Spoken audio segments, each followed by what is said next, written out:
In the south of France, about 20 kilometers from Marseille, lies the Crau plain, a dry steppe that is unique in Europe. And yet, over the years, industrial zones, built-up areas, and orchards have gradually encroached upon this space. Can the ecological restoration of natural spaces compensate for the loss? This is the objective of a mission defined by a new player, CDC Biodiversité, in acquiring an abandoned 880-acre orchard between Arles, Salon de Provence, and Fos-sur-Mer.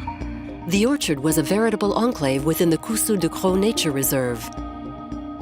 CDC Biodiversité has launched a vast experimental project aimed at recreating ecological continuity and restoring the site's natural and pastoral vocation, partially repairing the damage the region has suffered through compensation. A true innovation. Le dispositif de compensation qui est proposé par CDC Biodiversité est innovant en ce sens qu'il additionne des compétences écologiques, des compétences financières, dans le cadre d'une gouvernance marquée par la Direction générale de la Caisse des dépôts. L'un des enjeux est de faire respecter deux principes. Le premier principe, c'est qu'il n'y ait pas de perte nette de biodiversité. Et le deuxième principe, c'est que celui qui a causé la destruction paye la réparation. Donc c'est le principe de la compensation dans sa dimension de réparation. It's a huge work site, with the first step being the tearing up of some 180,000 fruit trees. Around 20 machines and 50 people were hard at work at the same time. One subcontractor dealt with removing the irrigation pipes, which were largely unusable. They have been recycled and turned into barrels or street furniture. In all, some 1,000 kilometers of pipes have been taken away.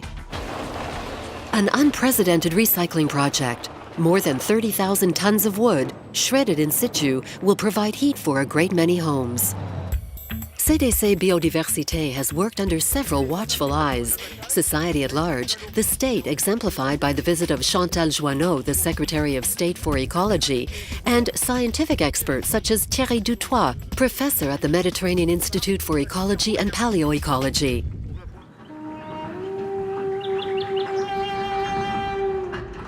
After 6 months' work, the site is reborn, plowing, muck spreading, leveling, sowing. 2 ecological engineering techniques have been tried out under the supervision of Michel Oberlinkels, the project leader for CDC Biodiversité.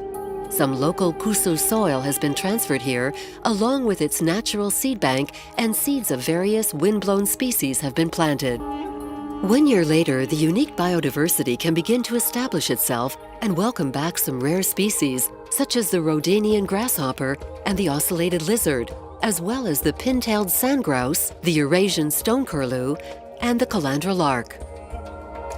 It's also a vital refuge for the little bustard.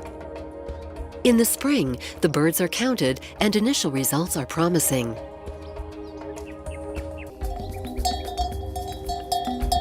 More than 2 years' work has been necessary to implement this restoration project. The Cossure is once more a pastoral environment. Shepherds have arrived. 2 flocks with a total of 1,800 sheep are once again grazing on the plain, bringing new life to what is a unique ecosystem in Europe. Le projet est loin d'être terminé pour nous parce qu'on a une première étape de 30 ans, qui est notre engagement vis-à-vis du ministère. Et puis l'idée, c'est bien évidemment d'aller au-delà de 30 ans. Il se peut qu'en cours de route, il y ait des adaptations qui soient mises en œuvre, même si on a globalement tracé un axe qu'on doit suivre. Instead of destroying nature, a number of people and organizations have come together here to recreate favorable conditions for nature and humans to coexist. And on these 880 acres, a metamorphosis is underway.